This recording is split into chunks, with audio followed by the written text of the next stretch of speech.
anggota dewan dapat pensiun sampai seumur hidup, fasilitas yang didulukan, masih memikirkan renovasi untuk rumah pejabat, birokrat, sementara kita melihat ada gedung SD yang roboh. Kita masih melihat rakyat menggunakan jalan yang becek. Kita masih melihat dengan dalih sumber daya alam untuk kepentingan rakyat. Kita masih lihat longsor yang akhirnya menimbun rakyat di bawahnya. Apa ini yang disebut bahwa pemerintah ini sudah benar-benar berdiri untuk kepentingan bangsa dan negaranya? Ya, terima kasih. Bilang kita ini barisan sakit hati kalau ngomong. Ya, baik. Biar pendapat Ya, Anda saya rasa mereka yang mendukung pemerintah supaya juga ditanggapi. Jadi biar berimbang. Silakan, barangkali narasi-narasi tadi memojokkan pemerintah semua. Hari ini siapa yang ingin bernarasi yang mungkin barangkali bisa memberikan gambaran bahwa kebaikan pemerintah itu sudah dilakukan dan dirasakan oleh rakyat. Silakan yang ingin berpendapat barangkali. Assalamualaikum warahmatullahi wabarakatuh. Makasih Pak Nih. Waalaikumsalam. Ya. Kalau saya sih langsung ke kesimpulan ya.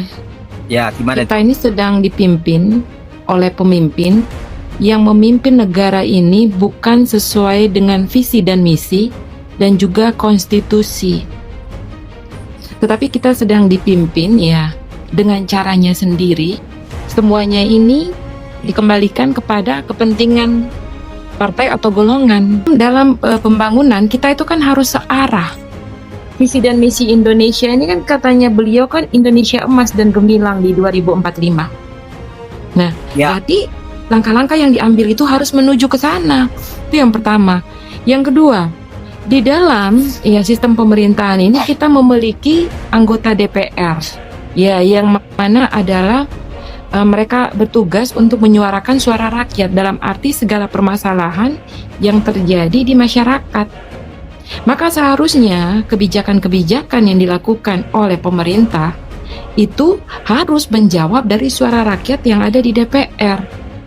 Sehingga setiap kebijakan ataupun pengaturan anggaran dan lain-lain itu harus digodok dulu di DPR.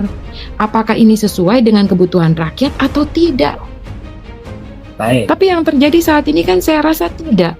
Bayangkan sekelas bendahara negara aja, dia tidak tahu kalau ada penggunaan anggaran negara sampai 1,2 T.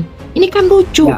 Jadi sistem ini digerakkan semuanya tujuan itu bukan lagi kepada masyarakat, tetapi kepada golongan atau kepada partai. Ini bukan untuk kepentingan masyarakat Indonesia, tetapi untuk kepentingan politik mereka ke depan, host. Saya juga aneh ya, apa sih sebenarnya keunggulan dari MBG ini?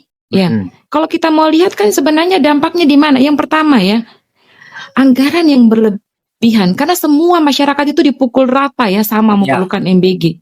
Padahal di dalam masyarakat itu kan ada tatanan kelas bawah, kelas menengah dan kelas atas. Untuk kelas atas kita berikan MBG ini kan suatu pemborosan.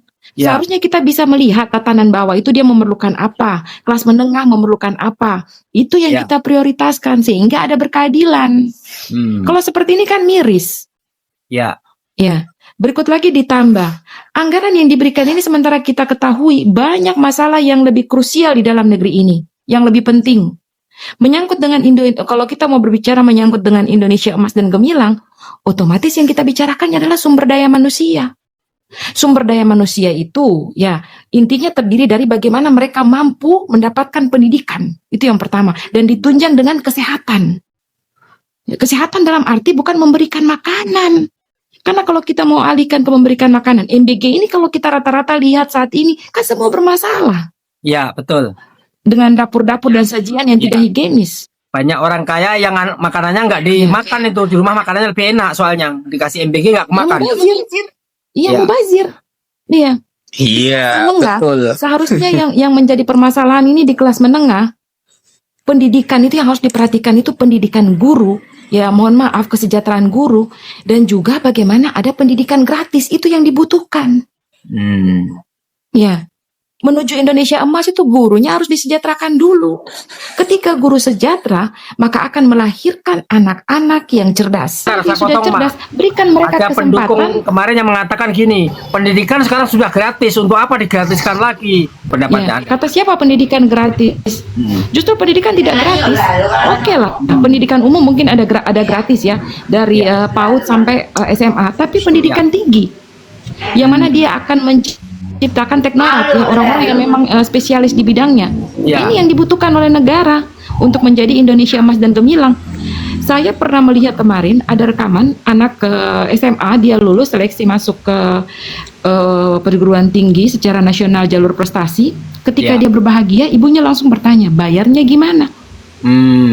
Baik, banyak yang begitu. Ya, ketika pendidikan gratis, kita memberikan kesempatan kepada anak-anak yang berkualitas untuk berkembang.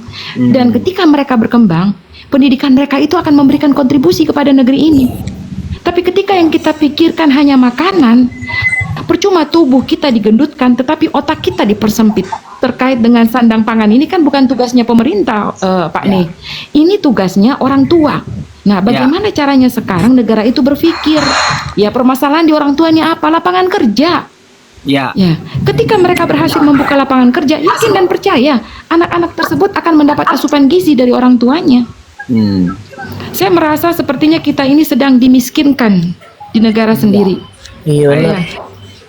Apakah Anda melihat bahwa dimiskinkan program lewat program ini bentuk MBG? cara untuk pendidikan biar nggak meningkat, supaya IQ masyarakat tidak naik, supaya kemudian nanti kalau rakyatnya pinter akan mendemo pemerintah?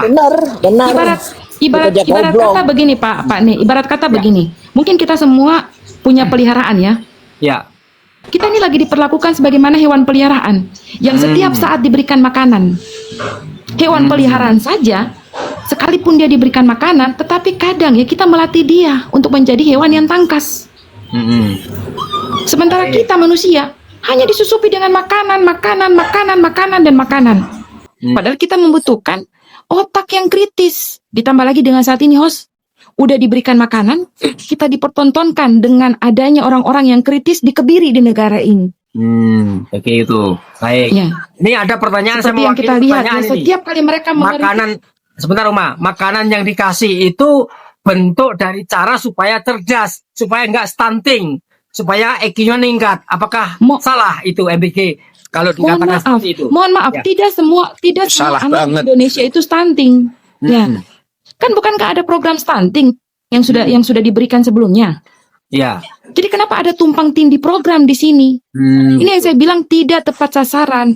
Karena apa yang diambil itu tidak mewakili penderitaan rakyat yang disuarakan di DPR. Untuk itu rekan-rekan saya di sini speak up ya untuk bagaimana kita jeli membaca keadaan ini. Sistem ini bobrok.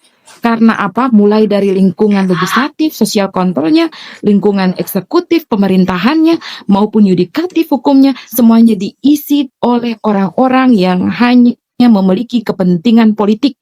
Bukan lagi berdasarkan kompetensi dan kualitas. Ini yang berbahaya. Peranan kita di sini apa? Melek politik. Ya, kita jangan lagi terbuai dengan pesta politik yang mana hanya satu arah. Ya, memberikan janji-janji manis, kemudian kita berjoget ria. Tetapi bagaimana saat ini, ya pemimpin yang kita pilih itu kita harus tahu benar seperti apa orang yang akan kita pimpin, terutama isi kepalanya. Karena isi kepalanya itulah yang akan menentukan kebijakannya. Baik. Ini Begitu Uma, juga ke depan. dengan legislatif yang kita pilih. Ya, ke depan. Ini Prabowo ini kan menjabat 5 tahun. Selama ini apakah nggak akan bisa MBG ini stop?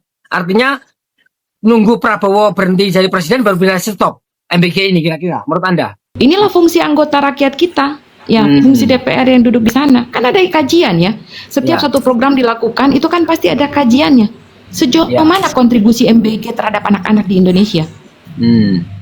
Dengan laporan yang ada kan, yang kalau kita lihat kan, secara otomatis kan kita bisa simpulkan gagal. Ya, karena mulai dari kita lihat higienisnya, anggaran yang berlebihan, terus sampai ke anak pun, kalau kita lihat yang makanan yang disajikan oleh MBG ke anak itu miris loh. Sekarang juga tidak ada oposisi karena udah banyak oposisi yang dirangkul juga. Ya, jadi kita minta tolong sama siapa ini supaya menstop MBG ini? DPR nggak bisa dimintain tolong, mandul. Satu-satunya rakyat bersuara. Rakyat bersuara, rakyat harus bersuara. Baik. Ya, di jalan-jalan sebagaimana yang harus kita lakukan, karena kita tidak bisa diam. Karena gini, kita lihat ya. Saya boleh tanya enggak, kalau silakan. kita ingin beroposisi, kira-kira siapa yang mewakili kita untuk beroposisi pada saat ini? Siapa? Sosok siapa? Nah, itu masih. Kalau dulu ya, setahu saya dulu yang sangat oposisi itu kan PKS ya. Ya. PKS kalau sudah masuk ke Pak Prabowo. iya itu cuman udah masuk, jadi semuanya udah PDI dirangkul. rencana Iya, oposisi sekarang nggak siapa? bisa, Ayo, PDI. ada nggak? PDI juga nggak bisa diharapkan itu. ini yang Karena saya katanya bilang. kau oposisi PDI. PDI itu sudah masuk itu, cuma masih jual mahal aja. Oke. Udah masuk juga, semuanya sudah masuk. Siapa? Jadi ini Coba yang saya sebutkan sampaikan. satu sosok yang bisa kita andalkan Mohon untuk maaf berbeda ya, pendapat. kalau saya sebutkan ya, saya sebagai masyarakat itu berharap ada satu partai baru lagi, ya, Partai Gerakan Rakyat. Itu yang saya sangat menonjol di situ. Harus ada yang berbeda, jangan ada yang jalan sama pemerintah aja Iya. supaya bisa kontrol. Kalau kita kaji sistem ini emang udah rusak, Kos. Jadi memang kita butuh orang yang benar-benar tahu akan bagaimana pemerintahan ini, yang mana kinerja itu dari dasar, dari nol, bukan pemberian, bukan hasil nepotisme.